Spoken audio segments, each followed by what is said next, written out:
Hey, Drew, you killed this shit. You killed this shit.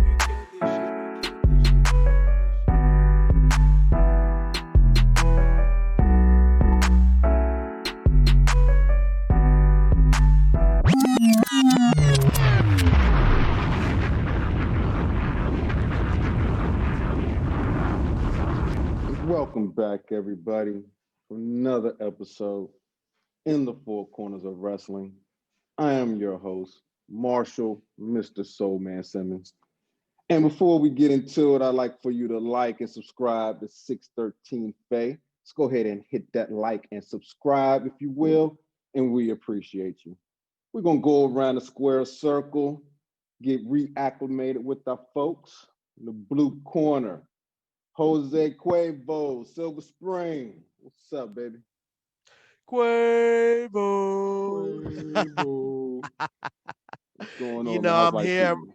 Oh man, life is treating me unbelievably, brother. It is great. My man.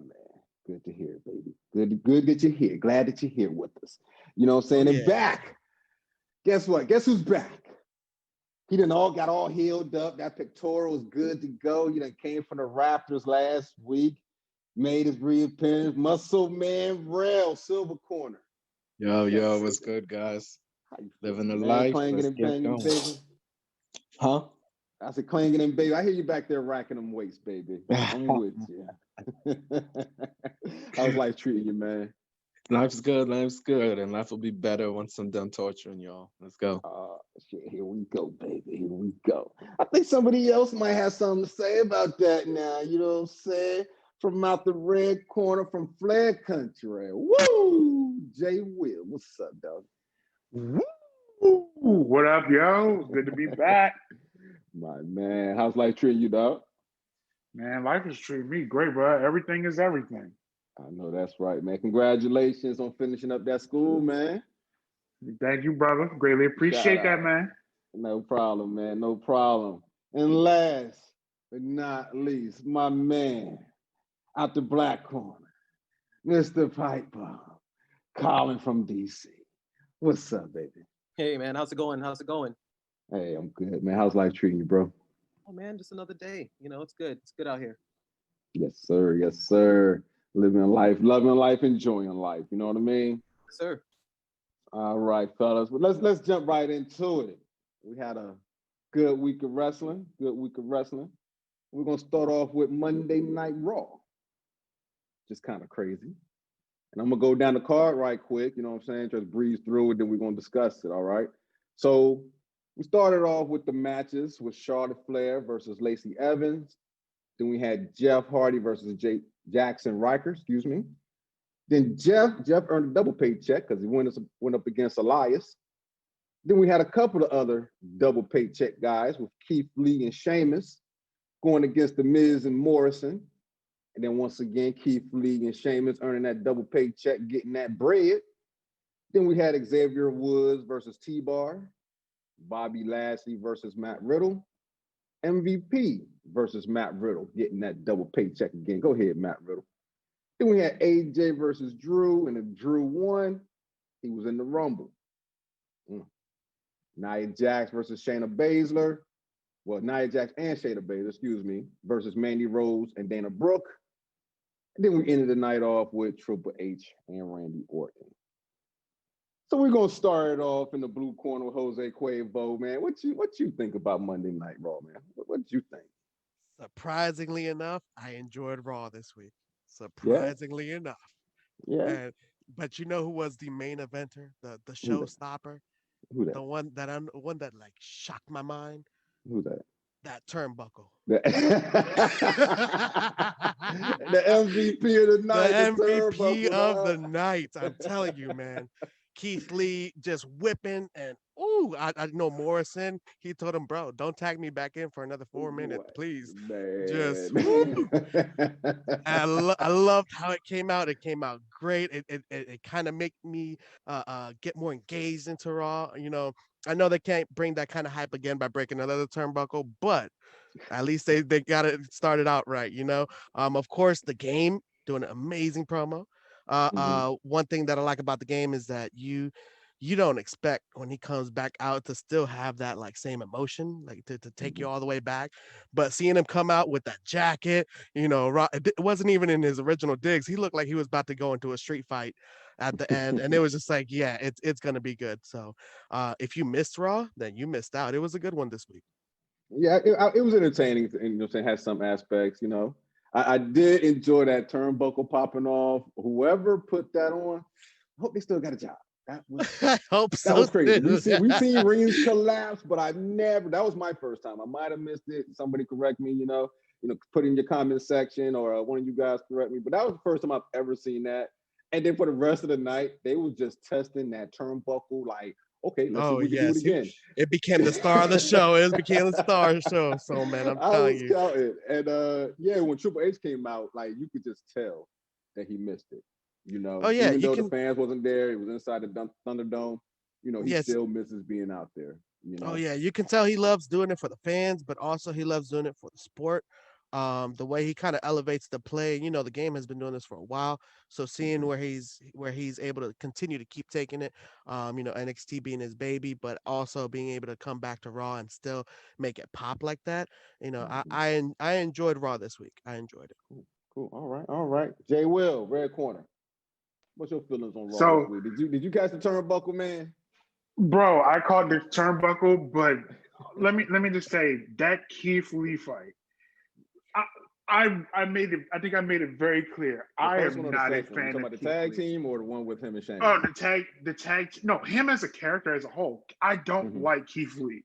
Oh. That motherfucker reminds me of Bob Sapp in The Longest Yard. Just big dummy. That motherfucker is not that good to me. Raw overall was okay. It wasn't terrible, but like I'm asking questions. Like Ric Flair, why? Right, bro. Why? Right. What do we get from this?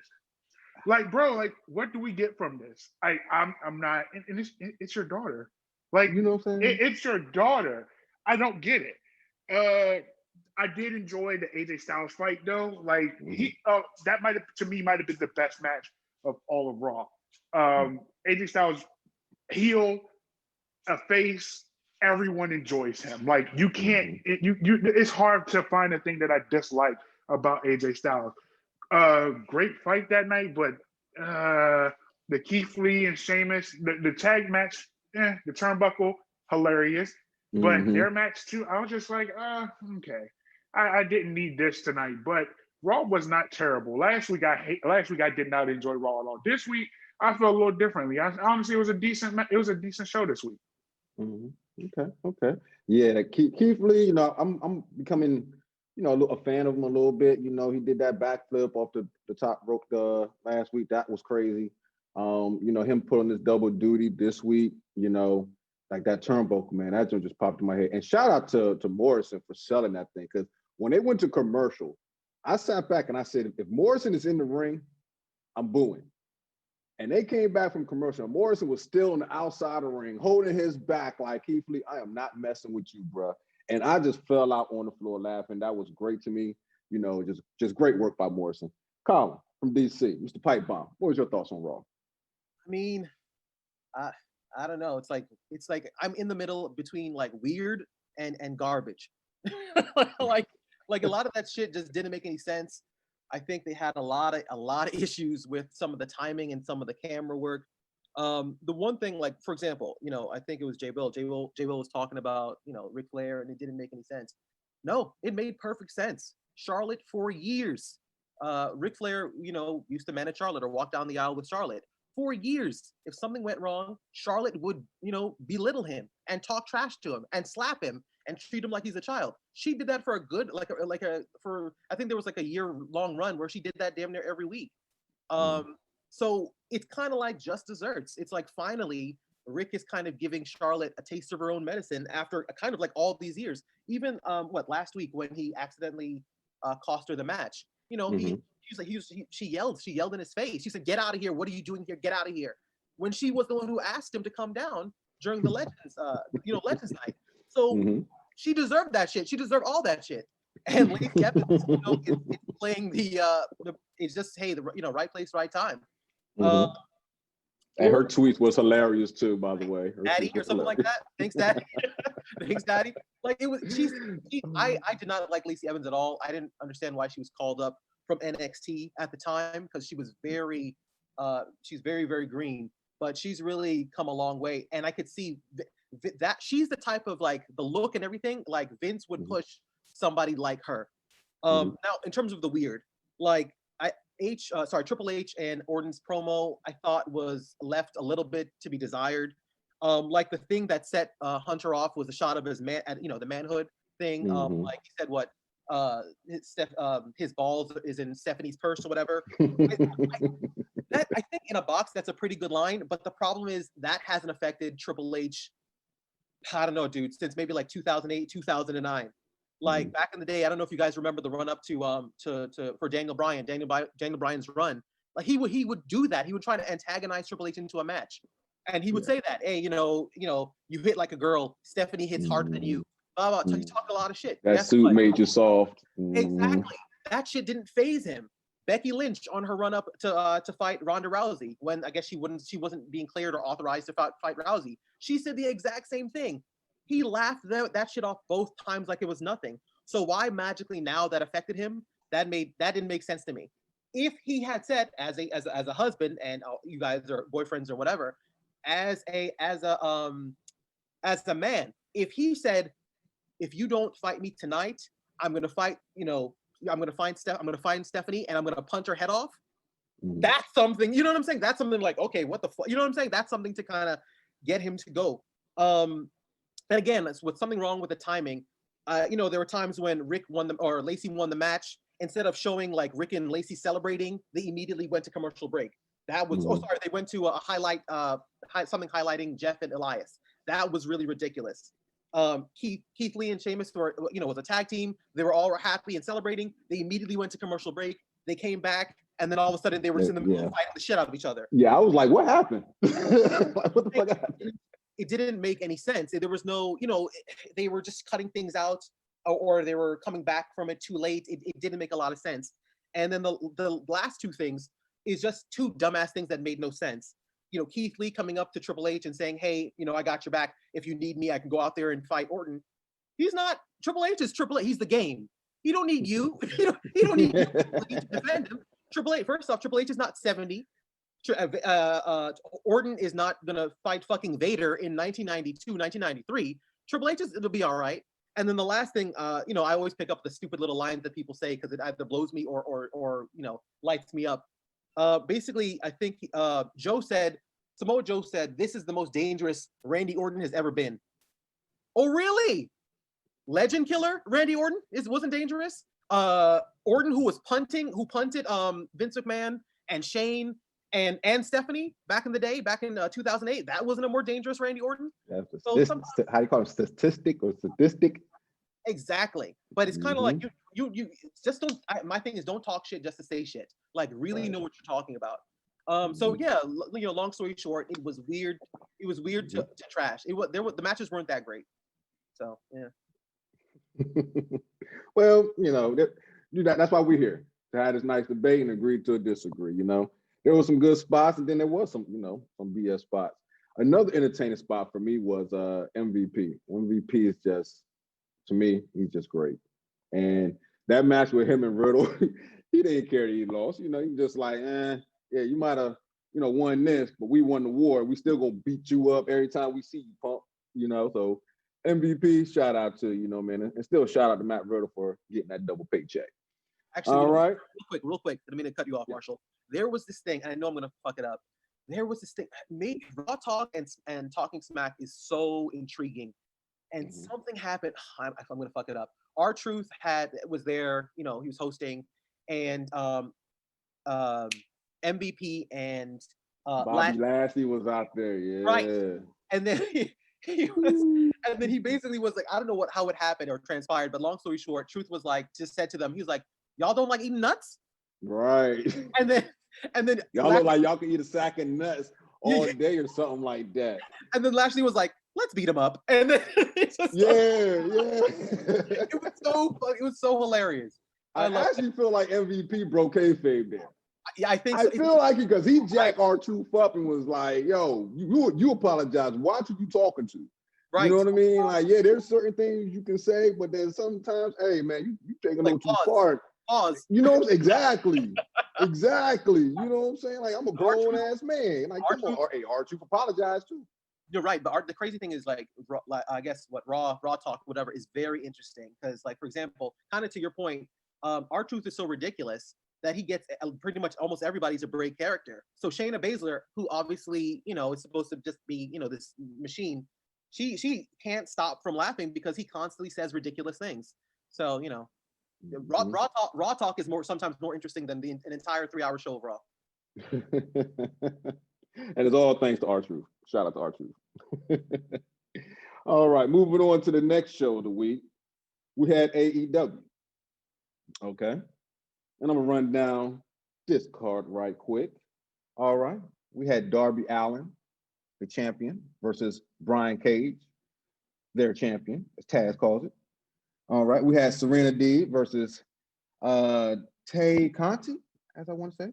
FTR versus Jurassic Express. Eddie Kingston versus Pac. That was a good one. Murrow versus Chuck Taylor. And we had some action from or saw the Elite, Dr. Britt, and the Inner Circle. All right, hold on. I know I broke Muscle Man. I know I broke the walls down last show, so I'm gonna have to do it again. Oh shit. Forgot about the great one. My opinion matters the most. So everybody, I'm just gonna thoughts on Raw. And I'm we'll just thoughts on Raw. Last thoughts on Raw. Go ahead, Muscle Man. You guys can go ahead. I'm gonna just say a few points and I'm out. I'm dropping the mic. Okay. Matt Riddle doesn't deserve that much airtime. Keith Lee is boring, and the show is missing Bray Wyatt. Don't care what anybody else says. The Alexa Bliss thing at the end was weird again. Triple H appearing, one of my favorite wrestlers, personal top 5. I'm tired of seeing him. I have no interest and desire to see him wrestle again, honestly, especially if there are no fans there. And Raw is missing star power. And it's clear as day. And I think the one wrestler, and I'm going to end it with this, the one wrestler, if they push the right way, Bobby Lashley is a guy that can carry it. I think he would actually probably do a better job than Drew McIntyre. I don't want to get controversial with my comments, so I'll leave it there. WWE has its reasons why they don't do certain things, but I feel Bobby Lashley should be the one to try, at least give him that opportunity. He's more believable than a lot of these other wrestlers out here that they keep trying to push. Again, i.e. Matt Riddle. That's it. Rell, I wait, Marshall. Rell, you said your thoughts are quote unquote controversial. They're not controversial. They're just wrong. That's the difference. They're garbage. So there's not controversy. It's not like, oh wow, this guy has a critical thinking skill and it's working out pretty. No, it's not good. It belongs in the trash can. So the Fiend is one of the worst things about wrestling today. As you notice, no one brought him up. Look, the Alexa thing into Randy Orton's eyes. None of us brought that shit up. Why? Because it's trash. It's whack. It's garbage. The Fiend and his little murder clown gimmick. A lot of that shit needs to be thrown. Marshall's girl, Abaddon, whatever her name is, and Abaddon, yeah. Apologies to her because I murdered her name. Garbage. Abaddon. She needs to go. Obviously the Fiend needs to go. Girl. Rosemary needs to go. It's 2021. I almost said 2020. It's 2021. It's time for more realistic things. Like, for example, Rell said something about Bobby Lashley. Hell yeah, Bobby Lashley. Bobby Lashley is doing some of his best work.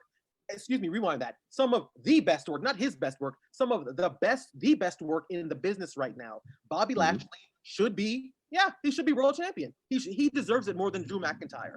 So my takes aren't garbage then, because somebody just agreed with me. So if my takes are garbage, that makes your take garbage. So silence yourself. So see, Bray Wyatt has been the figurehead for Raw. It's supposed to be Drew McIntyre, but whether you talk trash about him or whether you talk positive about him, he's still talked about. When he gets back, guess what'll be the first thing we talk about? And chances are it'll be on Raw. I mean, at the Royal Rumble. It's going to be Bray Wyatt and the return of Bray Wyatt. again, no one talks about Raw like that. We've all given it pretty bad ratings because why? Bray Wyatt. When Bray Wyatt was there, that's what we were discussing. So whether it's trash or not trash, the whole point is to talk about Bray Wyatt. And when he comes back, that's literally all we will do because that's what we did last time. And that's all we would do when he was there. And that's all I'm saying. You'll You talk think about it's you'll talk, trash. you'll talk Undertaker even said he wished one of his last matches would have been with the Fiend. That was one of his dream matches that never got to happen. So, I mean, it is what it is. Carry on. Okay, Muscle Man, he is back, baby. He said that recovery ain't stopped him at all. You know, you did mention the end. That ending was, yeah, you know. So since we're ending with that, and since we ended with you, Muscle Man, I want to start with you on AEW. What are your thoughts about the AEW show this week? Okay, so AEW again. Chair shot me. Whatever y'all want to do. AEW is, though it gets better ratings than NXT, I don't think it has the firepower in terms of main eventers or star power that anybody wants to see. I still think they got second or third hand string players in the wrestling business. I may get crushed for this by diehard wrestling fans. I don't care. I think AEW as a whole is trash. I think the best thing going for them at one point was Cody Rhodes and that there was a new product. But I'll be honest with you guys, it's trash in my opinion. And I don't watch trash, but I will always give trash a chance to redeem itself and make itself a shiny new toy. But until then, AEW hasn't done that for me. So that's how I feel about AEW. Okay. So Muscle Man Rell said AEW like when we were kids, it's that damn toy that you just leave it at the bottom of the toy box. Like, fuck that toy. Jose Quavo, what was your thoughts? Wow. I have never seen such disrespect for the AEW brand from someone who doesn't even watch it. It's funny because I think I said this last episode. Funny how you like giving an opinion about something you don't watch. Like that you call it trash and garbage, but yet you continue to eat trash and garbage and call it beautiful. I don't know. I think maybe you had too many shots to your pecs, did too many Batista moves. I don't know.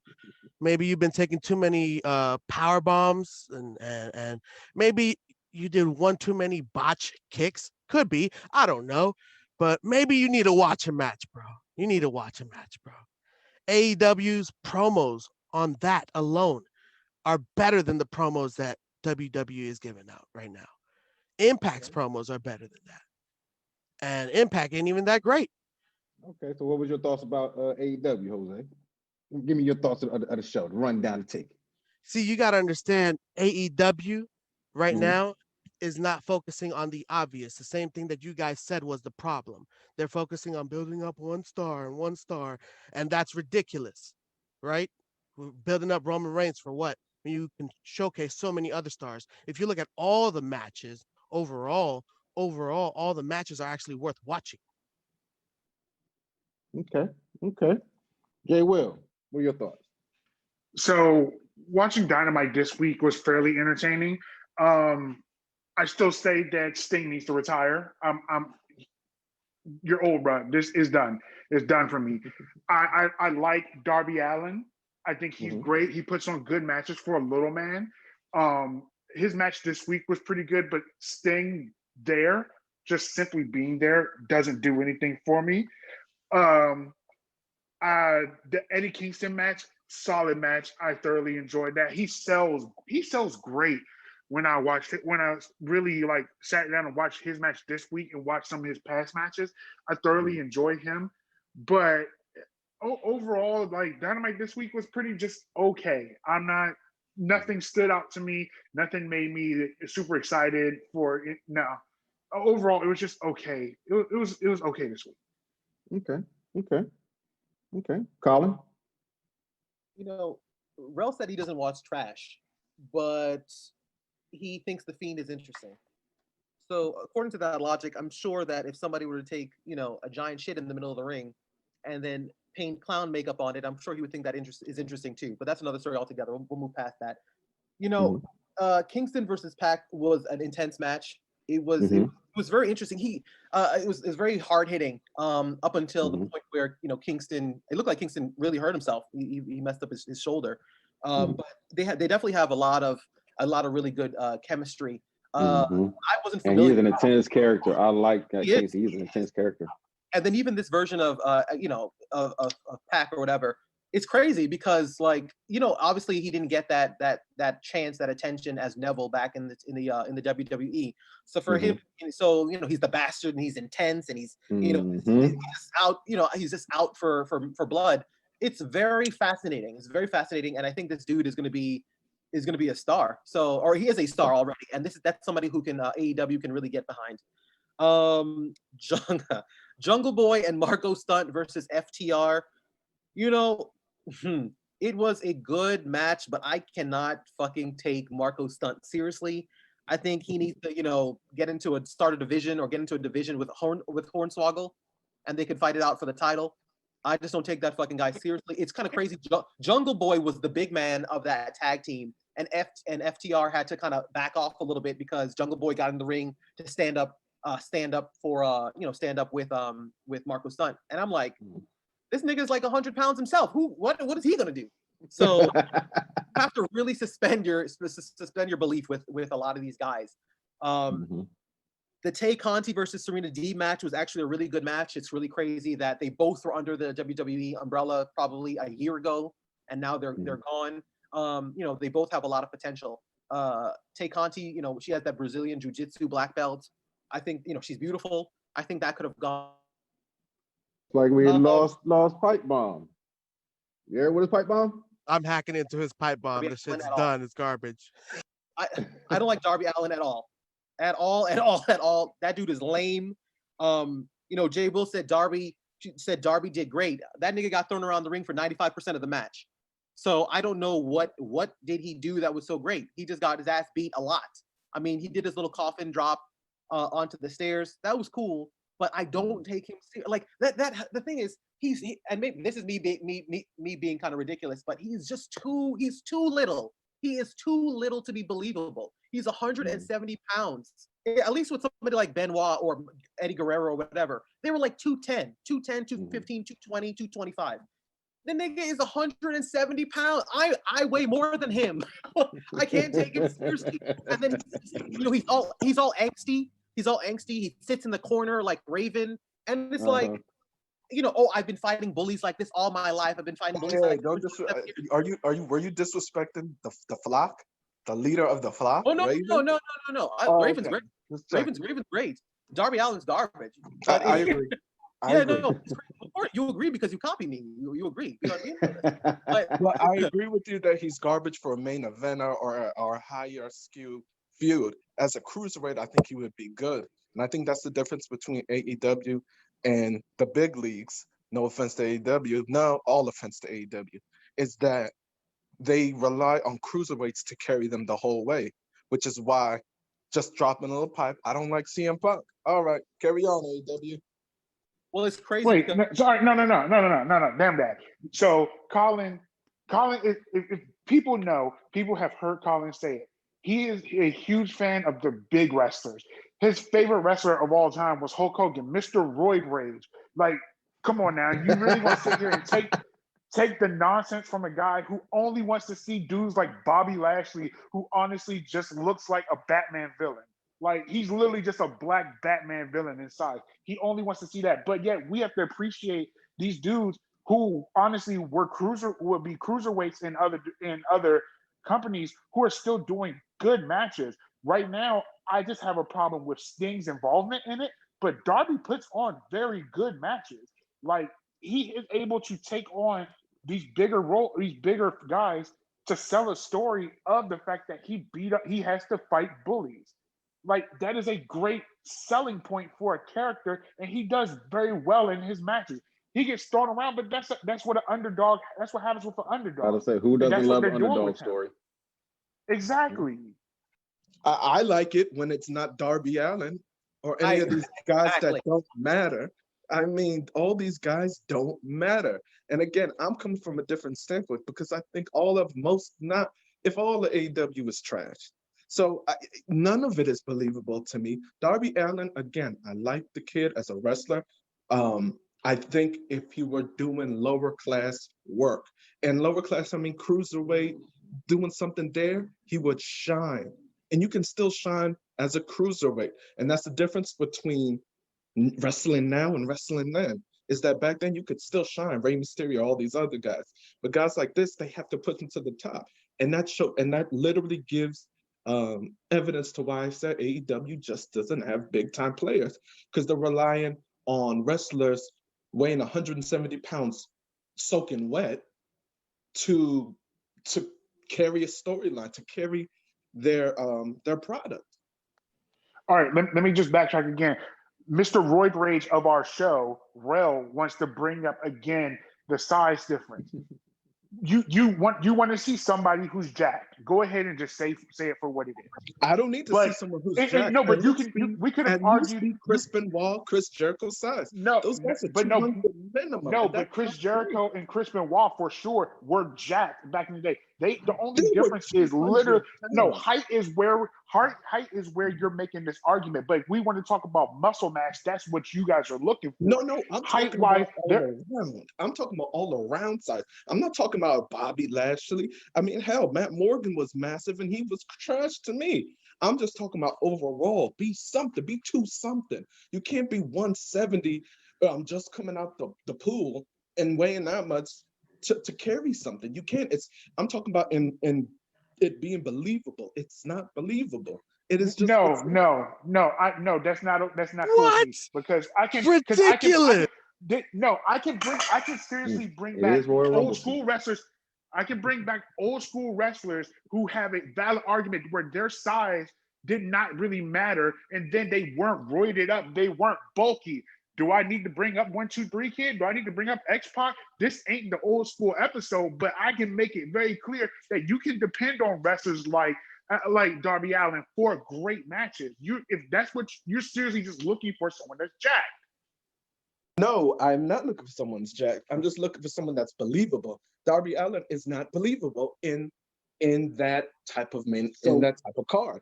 So let me get this right, bro. Type of storyline. That's all. That's all I'm saying. Get this straight. I'm not trashing Darby Allin as a wrestler. I'm just saying where he is on the card or the type of people he's going against, he is not believable. That's all I'm saying. And I'm trashing Darby Allin. I'm trashing Darby Allin as a wrestler. Fuck that guy. I'm trashing him as a wrestler. Okay, so first of all, you're both wrong. And see, let me be honest, both of you suck. It's like you guys both want to put an opinion on something you don't even watch. Darby Allin's 180, Rey Mysterio's 175, and you believed Rey Mysterio as a champion, but you can't believe Darby Allin as a champion? Are you fucking kidding me? As a champion. I think freaking kidding me? You believe anything. Look, see that, and that's the thing. You don't believe he deserved anything, but he had probably. The reason I don't see, watch there he goes, the muscle man talking off again. You've been taking too many roids, bro. Take it down. Watch a match. Watch a match, bro. Who's this? Watch a match, okay, bro. Okay. Hold on. Neutral corners, everybody. Neutral corners. All right. So I just want to get this straight, muscle man. Right. What you're saying, you're basically in. I'm using it now. You're in a Kevin Nash frame of mind, to where if you're going to have a big guy in a match, you need to see a big guy in that match. Is that basically what you're saying? Like, to you, it doesn't make sense to see, for example. Okay, so I'll give you an example. Shawn Michaels, and I'll use the same example you gave with Kevin Nash last season. I think you need to see somebody of some type of stature. So Shawn Michaels wasn't big. Bret Hart, they weren't big guys at their time. They weren't your prototypical guys. But it was believable that, hey, this guy can still pull it out, even though he's half of his size or a quarter of his size, because Shawn Michaels was still 200 plus, but he was still small. And that's what I'm saying. You can be 200 and still be small. Darby Allin isn't even that. And he's such trash that he needs to go to WWE and go to Retribution and be trash with them, with that whole little storyline they got going there. He looks like he belongs there. Okay. Colin, what's your thought? So here's my thing. I forgot who it was, but somebody said something about Rey Mysterio. It's true. Mysterio is 185. Little Ray Ray is 185, and he's still 15 pounds heavier than Darby Allin. That's first off, that's already a problem. But the whole thing is, you know, which for example, I think it was Rell said something about Shawn Michaels. Shawn was what 235, and he would have matches with Vader. That was what Vader was 450 or whatever. Somehow, some way, I guess the way, maybe it's something to do with the way Darby holds himself versus the way, carries himself versus the way Shawn carries himself. Shawn, you know, stood up, broad shoulders. You know, here we go. I'm not gonna back down. Boom, I'm in it. And I don't know, Darby is just, you know, he's 170, but then on top, and probably like 5'8", 170, and he's just slumping his shoulders. He's curling himself up into the corner like he's Raven. It's just, it's not a good look. He doesn't look like he doesn't look like he believable. And then yes, it's true. Like random example. Kenny Omega is the world champion. Kenny Omega is 215. There's a difference of 40 pounds right there. I don't know. He just doesn't look. He really looks like a little kid that decided to put on some Halloween face paint. Nothing about him says, "Oh wow, this dude's a star. This dude is the future."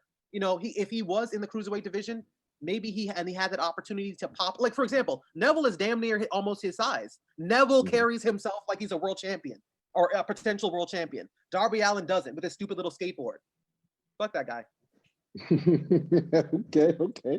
Wrapping that up on AEW, we're gonna stick with the Wednesday Night Wars and talk about NXT. All right. So, what's you guys' thoughts on NXT? And I just love how you ended it off. So, I'm gonna start with you, Colin from DC. What do you think? I mean, you know, I was the biggest NXT fan. I loved NXT back in the day. Everything from top to bottom reeled me in. So obviously they had Nakamura, they had Balor, you know, Johnny Gargano, Tommaso Ciampa, everybody, the tag team division with American Alpha, Enzo and Cass. It's just everything that they did was perfect. Their type of wrestling was different from what you would see on Raw and SmackDown. And, you know, I just think that they've fallen off. They've just totally fallen off. They've had their, you know, their mega stars. You know, guys like Finn Balor and Nakamura, they just weren't stars. They were superstars, and they were stripped. You know, they were stripped of those guys, and they were taken to Raw and SmackDown.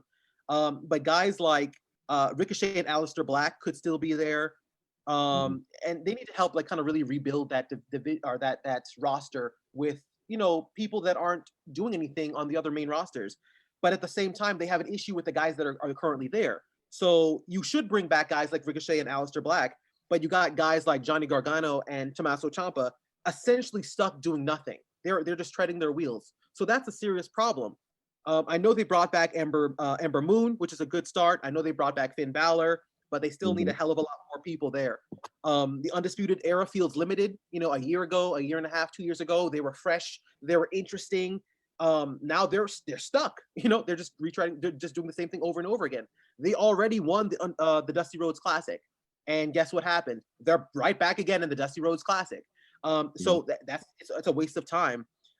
Speaking of the Dusty Rhodes Classic, it was supposed to highlight tag teams. They originally said it's going to be the best tag teams from all over the world, and the sad thing. It's kind of showing how bad the tag team division as a whole has gotten.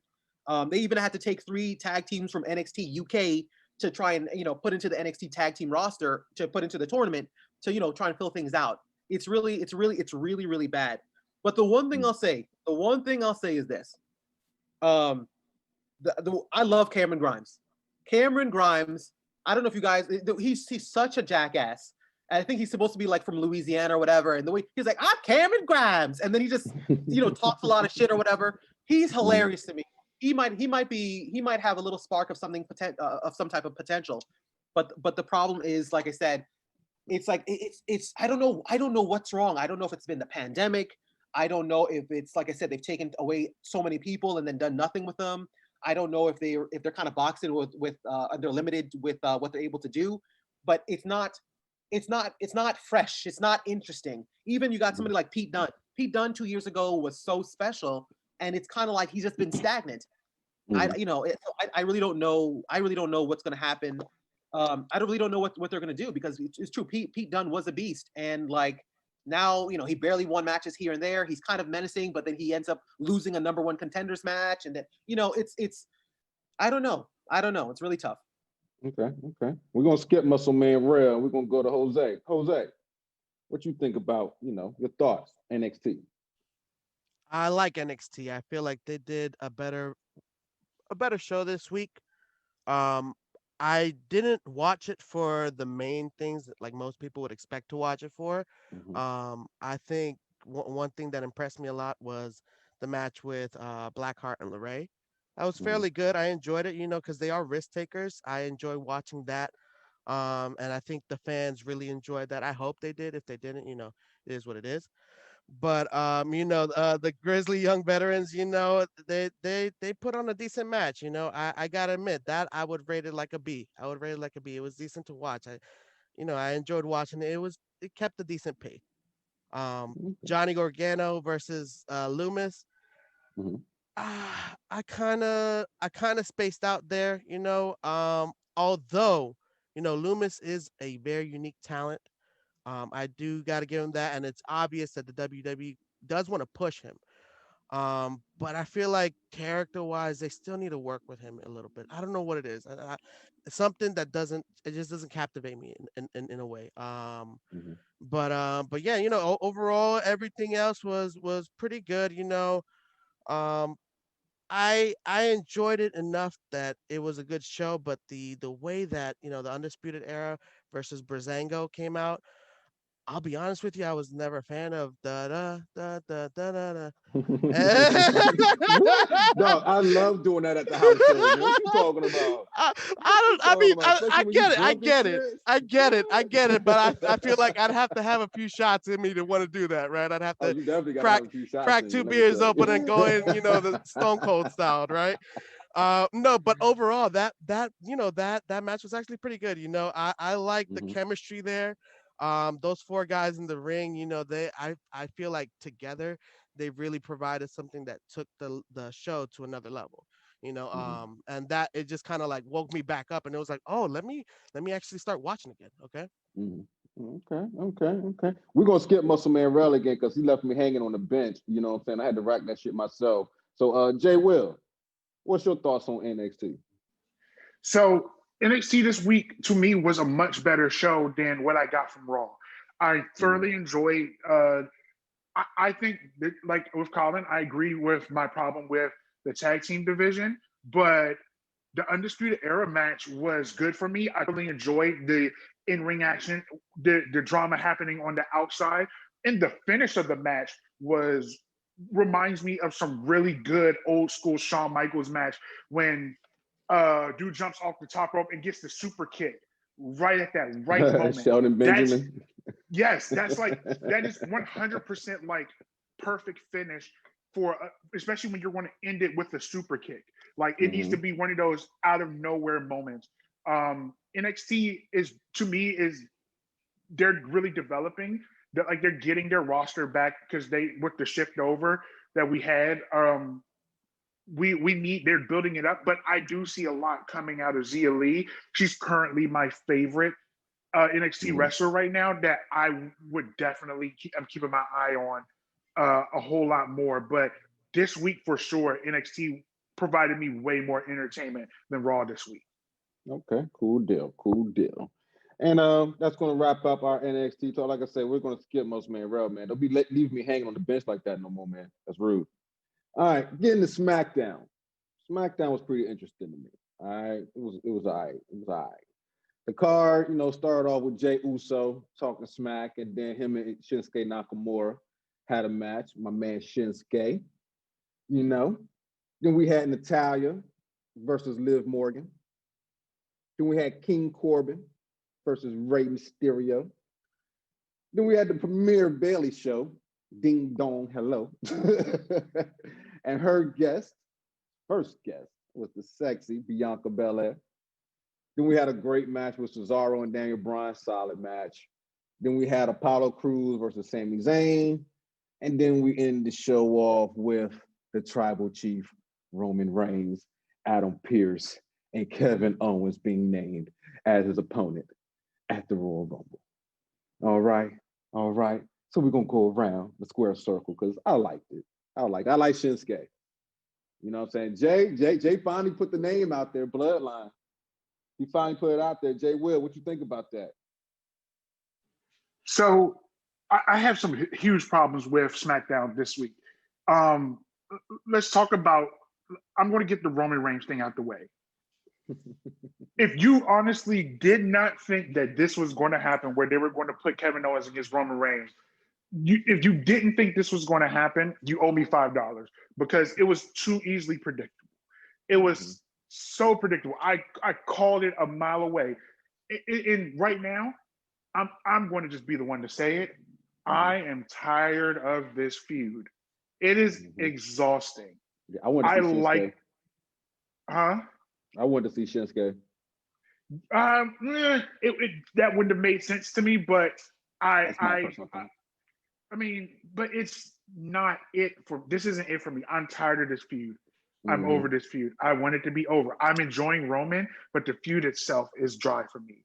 Shinsuke's match was great though. Like him and Jay put on a solid match with one another. I've always liked Jay for such a long time, but like the two of them are dynamic in their own ways, and putting them in a match this week was solid, completely enjoyable.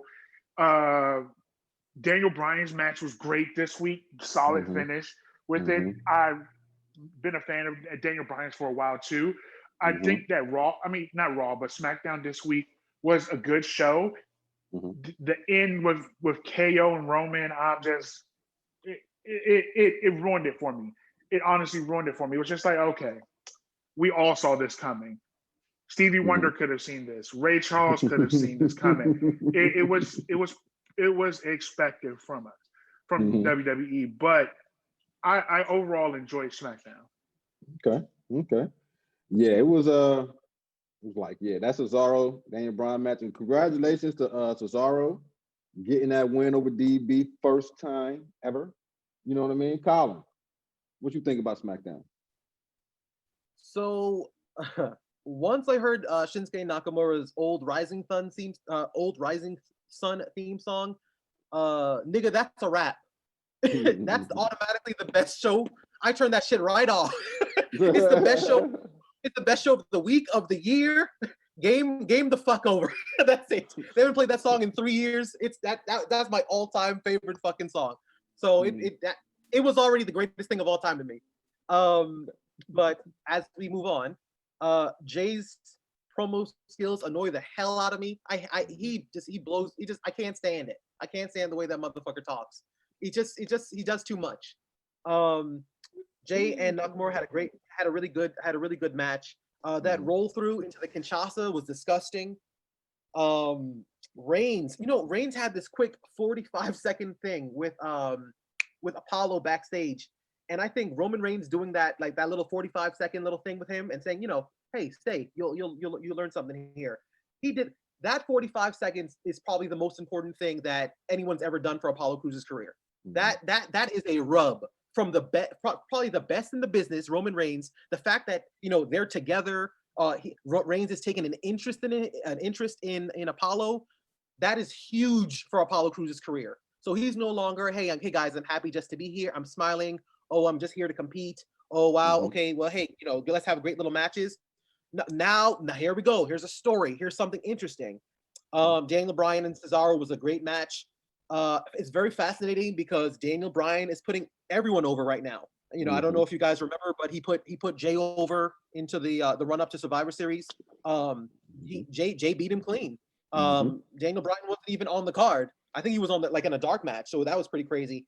Obviously, he lost to Nakamura last week in the Gauntlet match, and now he lost to Cesaro. So it's very interesting. I'm kind of conflicted because I don't know. As a top star, you should be kind of held to a certain standard. You shouldn't be losing. It feels like he's losing a lot of matches, and maybe they're setting him up for something. But he's losing to clean. He lost clean to Jey Uso. I don't know. It's very interesting. I again, like I said, I'm very conflicted. I don't know if he should be losing as much or as often. But he is doing his job where he's putting people over. And like what you said, Marshall, it's the first time Cesaro ever beat Daniel Bryan, and that could do wonders for for Cesaro's career. So that's very Mhm. interesting. Last but not least, Adam Pearce giving his spot to Kevin Owens is garbage. I don't want to. I don't want to see that match again. In theory, he should have given it to Nakamura. Mhm. Nakamura almost won the gauntlet match last week. He won the 3 Mhm. matches. He should have. I mean, in theory, he should have won the gauntlet match. So common sense would tell you, he should have been the next man up. The way I would have booked it, the way I would have booked it would have been something along the lines of, you wouldn't have seen Nakamura the entire night, right? Mhm. Pierce does his little thing. He gets out of the ring. He limps. He feigns injury. Says hey, he has a bad knee. Card subject to change. And then, you know what? I got to find a substitute. Lights go out. And then all the old school, Shinsuke Nakamura thing. He comes out, music's blasting. He does his iconic mannerisms. And then, bam, that's how you end SmackDown. Because one, like I said, it's the old Nakamura theme song. You haven't heard it for 3 years. Everyone damn near loves that song. And again, it's the return of the King of Strong Style. So they're not, as you notice, they're not calling him the artist anymore, which is whack as fuck. The artist Shinsuke Nakamura. They're calling him the King of Strong Style. So you go back, you harken back to the original Shinsuke Nakamura, the music, the mannerisms, let him just dance his way down the aisle or whatever, and then sign the contract, do his little bow with his little Cheshire cat smile, lights off, roll credits. That's how you end SmackDown. But here we go. Boy, I like the way you do business. Nakamura. The way Nakamura likes to do his little sarcastic bow. That little bow he likes to do. Boom! Sign the contract. Do the bow. The music is playing in the background. Roll fucking credits. Here comes Shinsuke Nakamura. But we didn't get that. We got KO again, and we'll see what happens. Who knows? I don't know. Who knows? Maybe Nakamura might win the Royal Rumble. It'll be interesting. I don't know. But it does. SmackDown is definitely very interesting. But like I said, once I heard this theme song 2 minutes in, it was already the show of the year for me. So that's the end of that. Right. I mean, I feel the same way, and that's what I was alluding to. Like, to me, he actually earned that shot. He should have got it. Hey, it is what it is. Maybe the thing with Daniel Bryan, this is my thought. Maybe the thing with Daniel Bryan, because you remember there was a skit where they had the dialogue in the back, and Cesaro did approach him like, hey, you need to come train with me. Even though he was talking smack, he did throw that invitation out there. So maybe Daniel Bryan losing to Cesaro could set up something for Cesaro to join. I mean, for Daniel Bryan to join Cesaro. Shinsuke, who knows? Muscle Man Rell, Silver Corner. What you think? All right, so I agree with a little bit of everybody. I won't say who because the names aren't important. So I will say that, well, first of all, seeing Nakamura and Cesaro apart unofficially was a breath of fresh air. I'm not saying they were bad together, but I think they both deserve more. I think everybody would agree with me on that. They both deserve more. Matter of fact, if not being the main event, or with the match of Roman Reigns, I think that you definitely see the budding of a soon-to-be feud. I think it's gonna happen between Cesaro and Nakamura. Definitely based off of some of the things that Cesaro was saying and why he didn't come in and help him when he was getting beat down. The Roman Reigns thing was awesome. Definitely agree with that. The little bit he had with Apollo Crews, I definitely think it was a massive rub. They've been trying for a long time to get Apollo Crews going, and I think this is what's gonna get him going. I definitely heard the Jey Uso say bloodline. Finally, what fans were for a long time. Now it's just, all right, who's going to be a part of this group?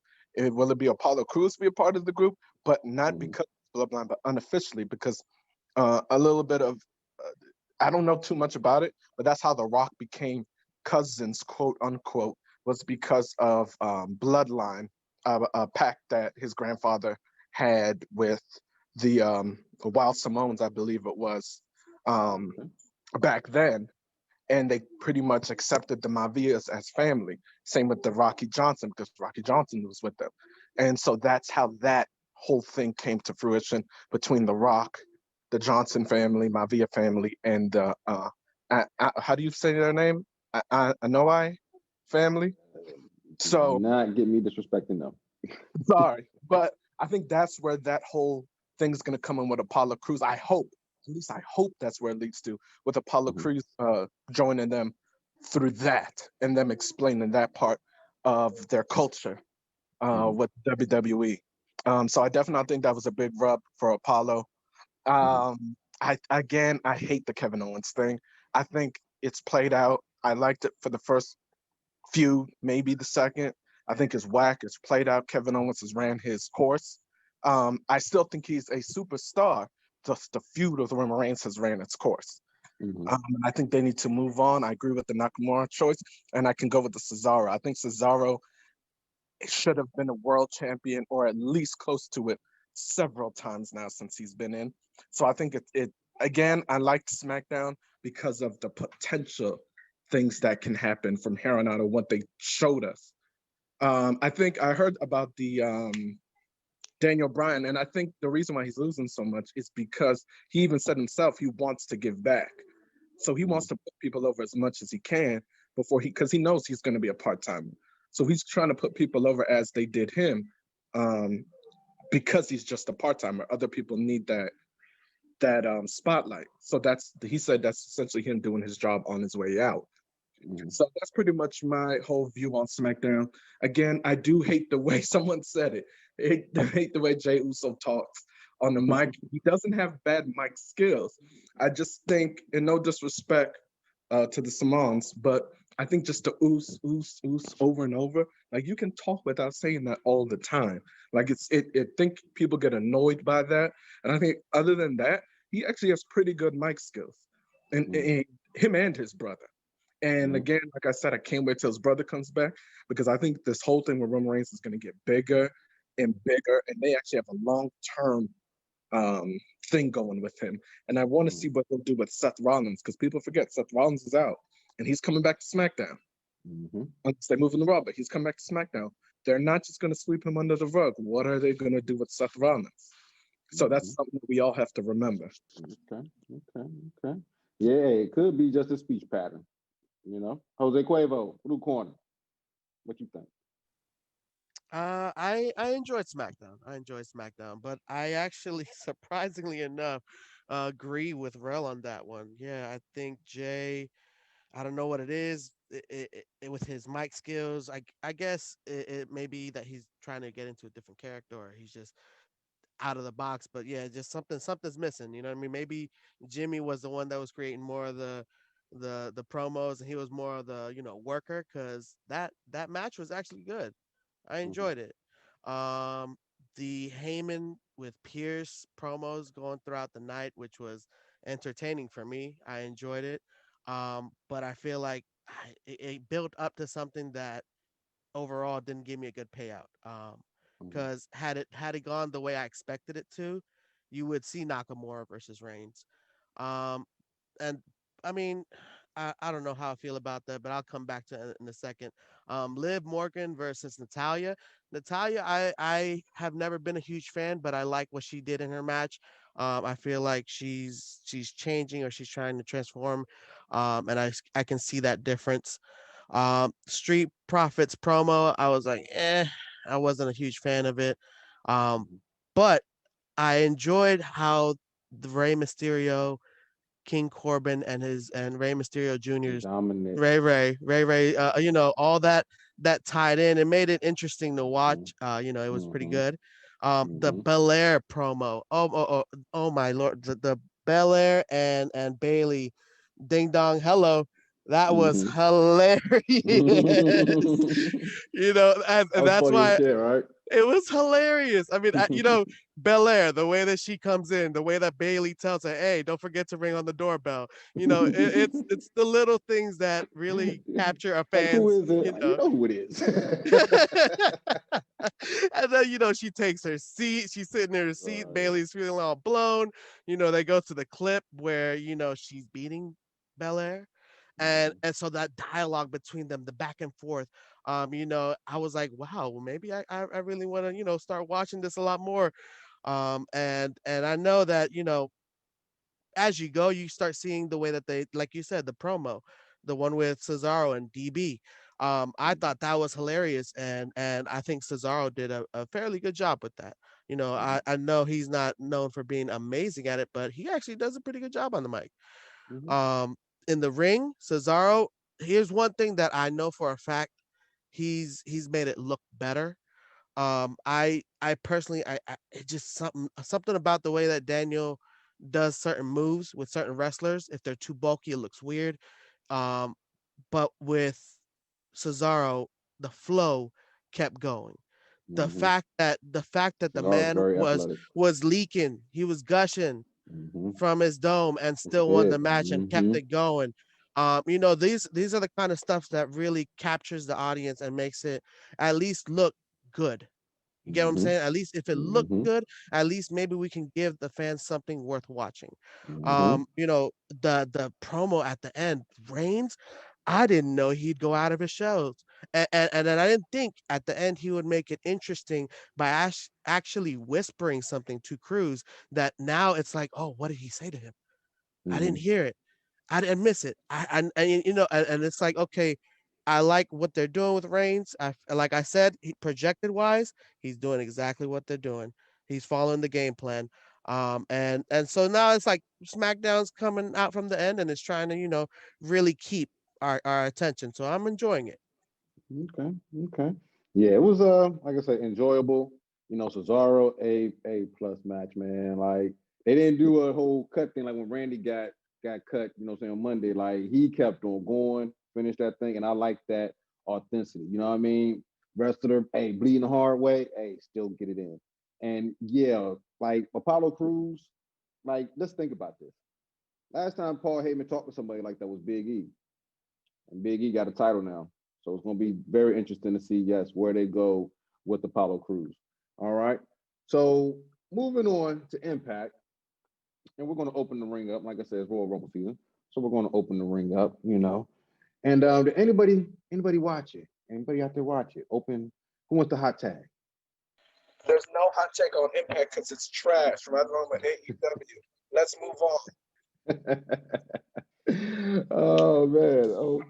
So That opinion was trash as that mic you're using, bro. I gotta be honest. I sat through and I watched, and that was the hardest thing to watch all week. I mean, I saw the Kimberly and Taya, whatever. I I swear, I have seen better fights in a Walmart parking lot than that fight that I watched on Impact this week. I think the the big thing that really irritated me, the main event of the night, the Rich Swann fight. Mhm. The match was so boring. The match was so boring that the best thing about the show was the backstage fight. That was the best thing of the entire night. Otherwise, I could have slept through it perfectly, like a baby, like a baby. I will say though, I enjoy Chris Bay. I think that I think he's wonderful, but Mhm. better company is needed to really get to push the date that he needs because it's not working at Impact. Impact is dry. It's boring. Like I can't find a single thing that I enjoy about that show besides the backstage fight this week and Chris Bay's match. Other than that, I can avoid. I can go an entire month, year without watching that show. Okay. Colin from DC. So What is- thing to kind of go along with what Jay Will was saying is, I mean, real talk, you can literally take every single person in Impact, drop them into AEW, put them into a Dynamite ring, and then be like, somebody like Quavo would cream his pants because he would just, oh, they're so great, these trash, these garbage men, and is fighting this I don't know, fucking grocery store dude. I don't know. Oh, this is so great. It's an AEW ring. No, it sucks. It still sucks no matter what. Impact is just not interesting. It's literally terrible. So I'm sorry, guys. I couldn't even keep that one together because Impact is such trash. It's just quiet. It's just weird. The wrestling is uninteresting. People could use it for insomnia. If they have insomnia, they can go to sleep. Mhm. He's just the shit is just ridiculous. But I guarantee if you take those same dudes, if you put Rich Swan and whoever the fuck, some other no name jobber, and put them into AEW ring, I guarantee you Quavo would be like, oh, this is the greatest match I've seen of all time. I love it. So yeah, terrible. Oh man. Oh man. And we're saying all this, and their pay-per-view was tonight. You know, Hard to Kill is on Saturday. So Quavo, what's your thoughts or Impact? Oh Lord. Oh man. See these guys, they just love talking out their ass. Oh man. See they talk trash about these shows. They watch highlights. You get what I'm saying? They watch highlights. They don't even watch the show. I don't even think they know how to even watch the show. I'm pretty sure they haven't seen Chris Bay win. I don't know. I personally, I wasn't a fan of the way Impact was done this week. I didn't like the lineup. I didn't like the matches. Promos were decent. Um, but then again, the way that they ended it was better than the match. So it kind of like it made it confusing. It made it confusing. I don't like the way they set up everything this week, but I don't think it was worse than NXT. I don't think it was worse than AEW. I don't even think it was worse than SmackDown. SmackDown wasn't great. It was just better lined up trash. That's all it was. But that's just my opinion. Okay, stop. What the fuck? Tell me 3 standout moments from that show besides the backstage fight. I'll wait. That nigga be waiting forever. What the fuck? Not better than it's not better. Impact is better than SmackDown. Okay. We're gonna end it right there. Look, we're gonna say that no, one. No. Neutral corners. If you watch Neutral corners. If you watch I need trash, my bell. you become trash, and that's why he's a trash at this commentating. Now get this subject out of here. Hey, neutral corners, everybody. All right, real fast. We're gonna go around the room real fast. Thoughts of the best show of the week, real fast. Best show of the week, Jose Quavo. Go. Best show of the week, I'll give it SmackDown. SmackDown for Jose Quavo. All right, Muscle Man Rell. Go. I'll give it SmackDown. I'll give it SmackDown only because of Romans. Okay. Colin from DC. Go. I mean, I already said it. SmackDown. That was the show of the year because of Nakamura's song. Okay. And Jay Will. I'm going with SmackDown this week. Okay. SmackDown, the big winner. Good job, SmackDown. Keep it up, baby. I'm a Heyman guy. Love you, man. All right, next, Drew McIntyre, as we know, had COVID. Prayers to him and his family. Wish him a speedy recovery. What do y'all think about, Drew? With the COVID, when do you think he'll be back? I'm thinking he'll be back, by the Rumble. Hopefully, they'll take precautions. Maybe that's why Monday Night Raw was the way that it was, because Drew wasn't on there. I mean, he had his promos, but they was pre-recorded, taped, and everything like that. So him being on the show kind of did change things up. Okay. So real fast, what do y'all think about Drew? Okay. And I want to start with Colin from DC. Oh, you already know what I think. They should have stripped that motherfucker of the title immediately. Immediately. Not just immediately. Immediately. All the syllables involved in that damn word. No, I don't. Drew McIntyre, the show was no better or no worse. Like, he wasn't there. It would have been the same garbage show. It's there. He's not a good champion. And I take the title away from him. Here's a perfect opportunity. Okay. Jay Will. So I'm not hurt by missing anything from him being out. I'm not sold on the whole Goldberg thing. Is not for me. I'm not for it. I'm not good with this idea. Of course, I wish him the best, speedy recovery, but can't say I was interested in seeing his match. Can't even say it. Okay. Silver Corner, Muscle Man Rell. I disagree with Colin. I think that they need to keep the title on him. I definitely think that his thing is that he's missing the crowd. And with him missing the crowd, he's a character that needs the crowd.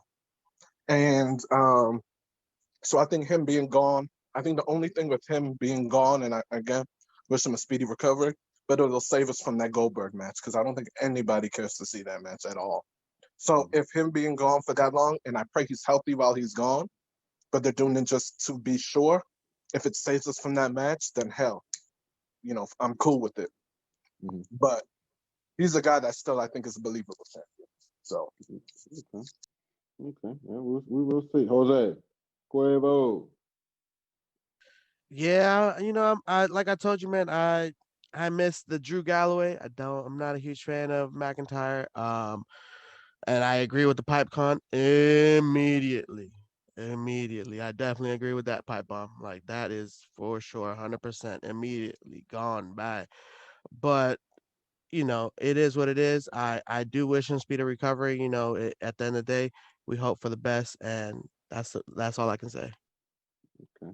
All right. Yeah, once again, speedy recovery, Drew. Get well. Prayers are with you, buddy. All right.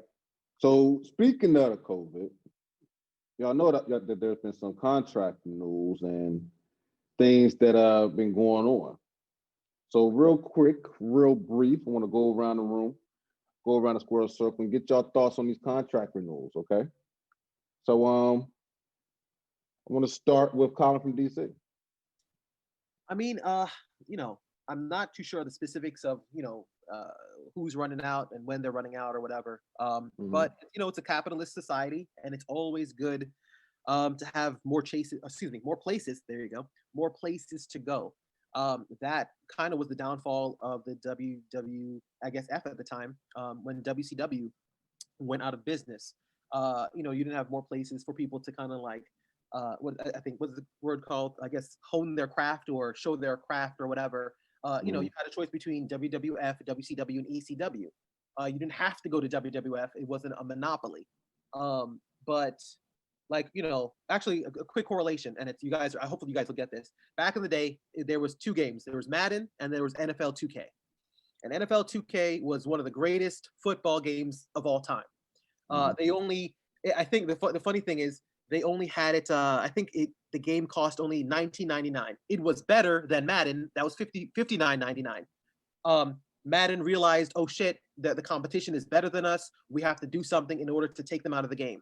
So what did they do the next year? They bought up the NFL license. They bought up the NFL license and they made it a fucking monopoly. 2K5. They made it a monopoly. And then look what happened. The Madden product went down. Same thing with the WWE/F. There's nowhere else to go. And now their product went down and they basically dominated everybody and basically told people, hey, take it out. It's our way or the highway.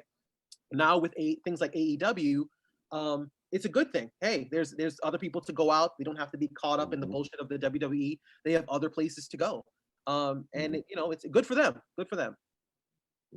Okay. Muscle Man Rell. I actually love that correlation between Madden and 2K. That was awesome. And I think it's only because of AEW, not Impact. And the fact that AEW has the money to do it because they have $1 billion back in the month. So I think that people now realize, man, lighter load. I don't have a full-time schedule.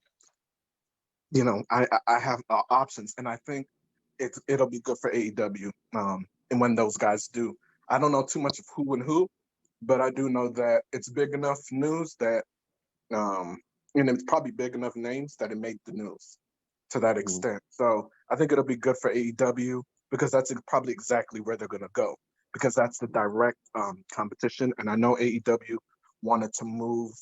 I know they were thinking about moving days to then become direct competition with Raw or SmackDown. So if they get the wrestlers, then I think it'll be great. So I hope that it's true, and I hope it's big names so they can move on to AEW and make it watchable for me.